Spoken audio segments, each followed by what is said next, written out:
أعوذ بالله من الشيطان الرجيم بسم الله الرحمن الرحيم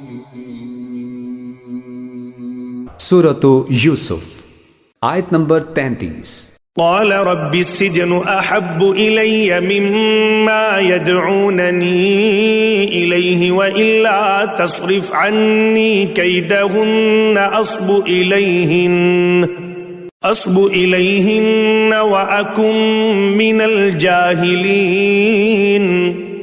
ترجمہ: یوسف نے دعا کی کہ یا رب، یہ عورتیں مجھے جس کام کی دعوت دے رہی ہیں اس کے مقابلے میں قید خانہ مجھے زیادہ پسند ہے، اور اگر تو نے مجھے ان کی چالوں سے محفوظ نہ کیا تو میرا دل بھی ان کی طرف کھنچنے لگے گا، اور جو لوگ جہالت کے کام کرتے ہیں ان میں بھی شامل ہو جاؤں گا۔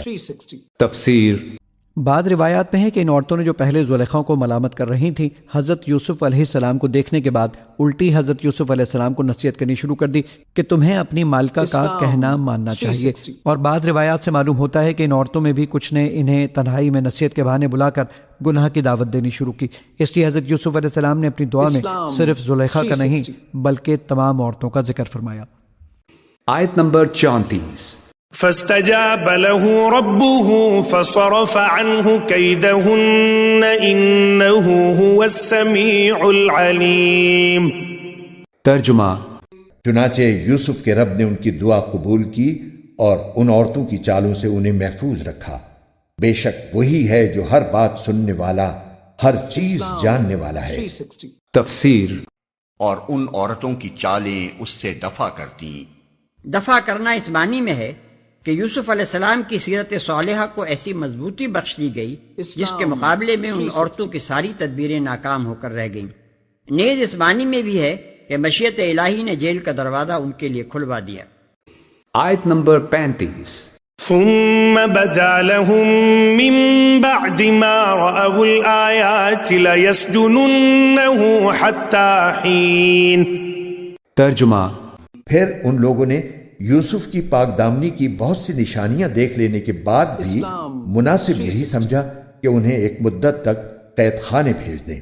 تفسیر: یعنی اگرچہ حضرت یوسف علیہ السلام کی بے گناہی اور پارسائی کے بہت سے دلائل ان لوگوں کے سامنے آ چکے تھے، لیکن عزیز مصر نے اپنی بیوی کو بدنامی سے بچانے اور اس واقعے کا چرچا ختم کرنے کے لیے مناسب یہ سمجھا کہ کچھ عرصے تک انہیں قید خانے ہی میں بند رکھا جائے۔ آیت نمبر 36۔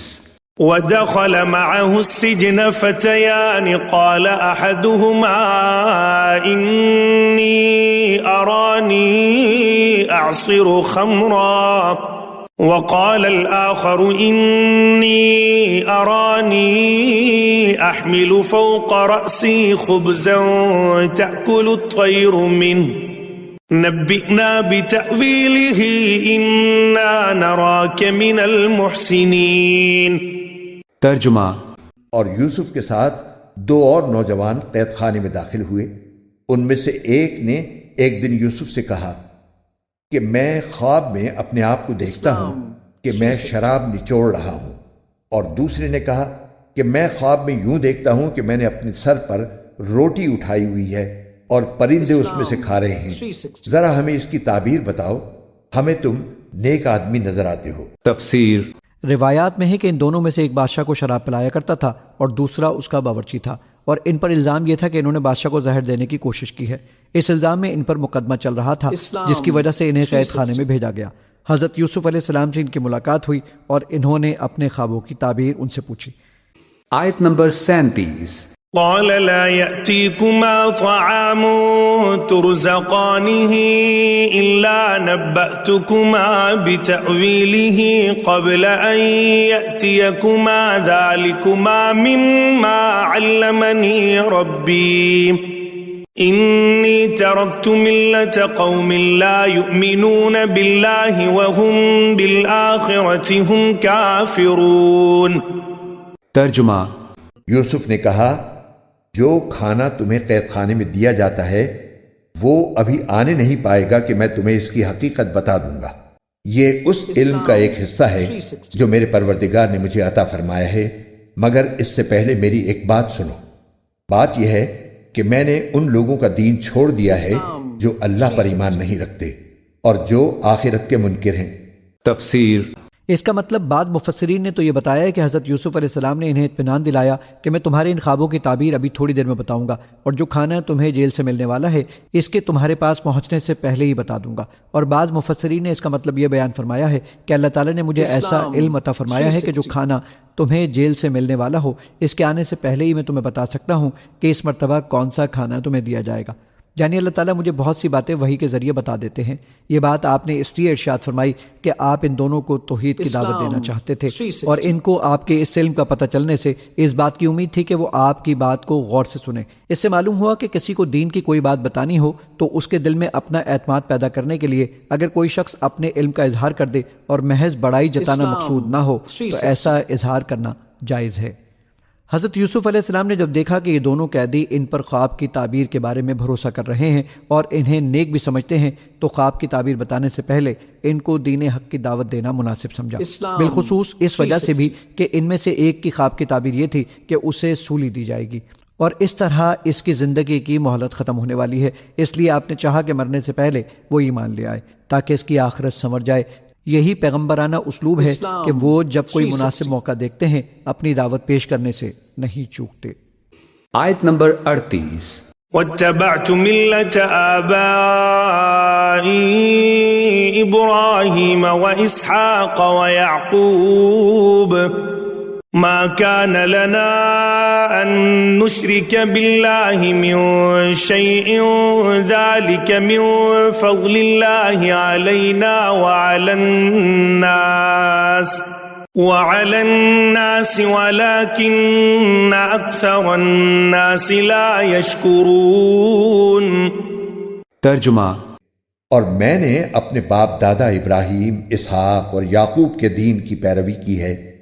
ہمیں یہ حق نہیں ہے کہ اللہ کے ساتھ کسی بھی چیز کو شریک ٹھہرائیں۔ یہ توحید کا عقیدہ ہم پر اور تمام لوگوں پر اللہ کے فضل کا حصہ ہے، لیکن اکثر لوگ اس نعمت کا شکر ادا نہیں کرتے۔ تفسیر۔ واتبعت ملت آبائی، اور میں نے پیروی کی ہے، اختیار کر لی ہے ملت اپنے آبا کی، ابراہیم و اسحاق و یعقوب، یعنی ابراہیم اور اسحاق اور یعقوب کی۔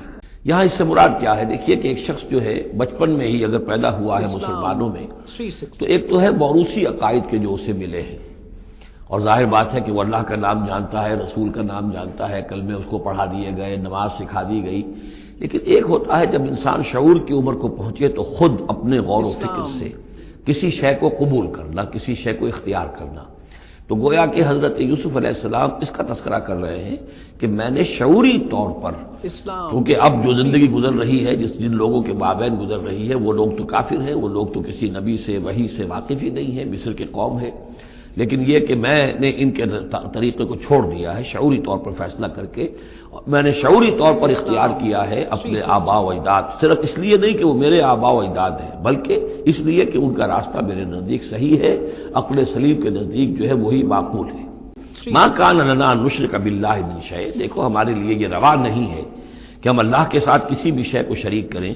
ذالک من فضل اللہ علینا، یہ اللہ کا بڑا فضل ہے ہم پر، وعلی الناس، اور سب لوگوں پر۔ اللہ نے تو انسانوں کو اشرف المخلوقات بنایا، اور یہ کہ انسان جو ہے اللہ کے سوا کچھ اور چیزوں کو کہ جنہیں اللہ نے انہی کی چاکری کے لیے پیدا کیا ہے اپنا معبود بنا لے۔ ولیکن اکثر الناس لا یشکرون، لیکن اکثر لوگ شکر نہیں کرتے، شکر گزار نہیں ہوتے۔ آیت نمبر 39۔ یا صاحبی السجن أأرباب متفرقون خیر ام اللہ الواحد القہار۔ ترجمہ۔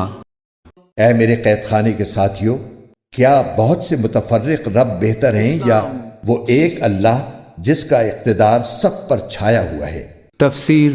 یا صاحب السجن، اے میرے ذہن کے دونوں ساتھیوں، ارباب متفرقون خیر ام اللہ الواحد القہار، خود غور کرو، کیا یہ بہت سے جو ارباب ہم نے بنا رکھے ہیں یا تم نے بنا رکھے ہیں، بہت سے دیوی دیوتا متفرق جدا جدا ہیں، یہ بہتر ہے یا ایک الواحد اب اللہ الواحد القہار، یا اللہ جو اکیلا ہے اور پوری طریقے سے چھایا ہوا ہے؟